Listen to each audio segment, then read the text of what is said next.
Tik daudzi ir ļoti iegrimuši materiālajā un velnu valstībā, ka slimnīcas ir pilnas ar tiem, kas nesaprot, kas ir Dievs un kādēļ viņš ir. Pasaule pati jau sajukusi, jo neseko Dievam. Garīgā pasaule ir visa pamatā, tikai tad seko materiālā. Ir divas valstības – Dieva valstība un Sātana.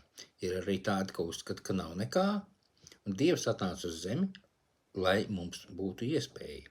Un visa cilvēces vēsture ir pildīta ar Dievu.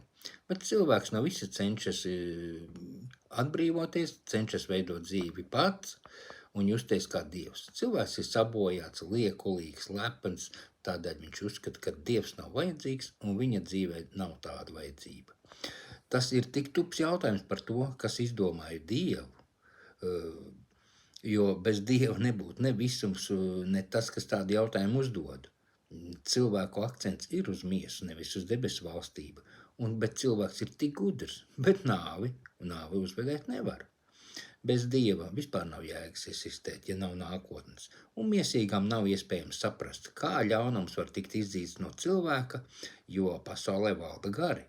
Ja kāds vēlas sekot Dievam, tam ir sevi jānoliedz, lai to paveiktu. Un tie, kas noliedz Dievu, tiem nav pat lemts saprast, kā uzveikt nāvu un elli. Neticīgiem ir nesaprotami, kā kādu var nomaburt, bet cilvēki no Dieva nevar. Taču vārdu burt gan viņš saprota. Par Dieva esamību ir ne tikai runas, bet to apstiprina acu liecinieki, izrakumi, aprēķini, zinātne. Un garīgajā pasaulē galvenais ir, lai mūsu vārdi tiktu ierakstīti dzīvības grāmatā. Tie būs tie, kas seko Dievam kā mazi bērni bez blakus mācībām.